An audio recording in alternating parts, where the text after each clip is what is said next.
আমি আমার ব্যবসায়ী কার্যালয়ে লাঞ্চের প্রস্তুতি নিচ্ছিলাম। তখন 2টো বাজে টাইম।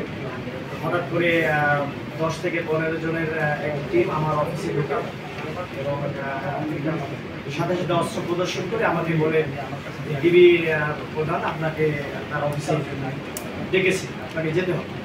তো আমি বললাম যে ডিবি প্রধান ডেকেছে, আপনার কাজ বলছে আমরা ডিবি। তখন ওনারা আমাদের আইডি কার্ড শো করলো, সাথে সাথে অস্ত্র বের করলো এবং সবাই তার পোশাক পরিধান করলো। পরে আমাকে কালো টুপি পরিয়ে গাড়িতে করে নিয়ে গেল বাজার রাস্তায়। পরবর্তীতে আমি জানতে পারি যে আমি ডিবি মিন্টু রোডে আছি। এরপরে আমার পরিবার অনেক খোঁজাখুঁজি করেছে, কোথাও সন্ধান পাইনি। একটা জিডি করার জন্য অনেকবার থানায় গিয়েছে, কিন্তু জিডি নেয়নি। পরিশেষে 7 দিন পরে সবুজবাগ থানায় একটা জিডি দিয়েছে। এরপরে 10 দিন পরে আমাকে 1 বস্তা বিস্ফোরক দিয়ে রাষ্ট্র বিরোধী কর্মকাণ্ডের সঙ্গে আমি জড়িত এই মর্মে আমাকে একটা মামলা দিয়ে তখন তারা জেল হাজতে পারত।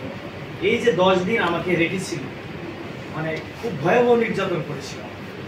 আমি যে বেঁচে আছি এই 10 দিনে, এই আমি বেঁচে আছি এই কথাটা মানে আমার পরিবারের কাছে জানানোর জন্য অনেক অনুরোধ করেছে, কিন্তু তারা এই সব আমি বেঁচে আছি এই কথাটা, এই তথ্যটুকু আমার পরিবারকে তারা দেয়।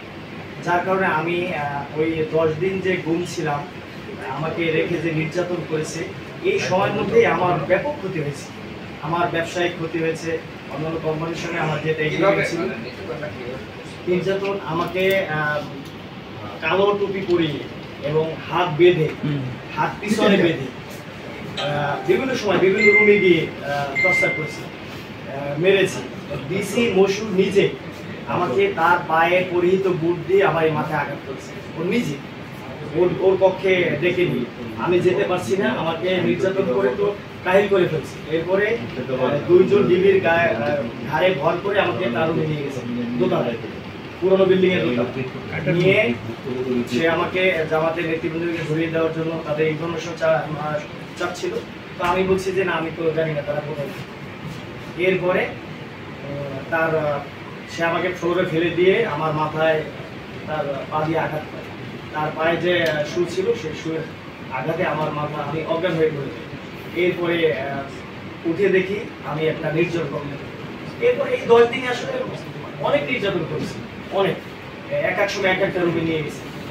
ডিবি কার্যালয়ে তো এডিসির অভাব নেই। এক সময় একজন এডিসি আমাকে কালো টুপি পরিয়ে তার রুমে নিয়ে গিয়ে বিভিন্ন ধরনের তথ্য জানতে চায়, বিভিন্ন ধরনের তথ্য জানতে চায়। আমি সেগুলো দিতে তো সক্ষম নই, কারণ তারা যে তথ্য চায় সেটা তো আমার কাছে নেই।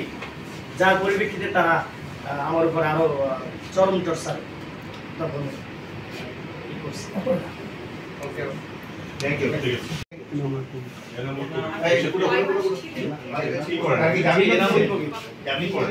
আমি ব্যবসা করি, আমার একটা আউটসোর্সিং কোম্পানি আছে। আমাদের কোম্পানির কার্যালয় থেকে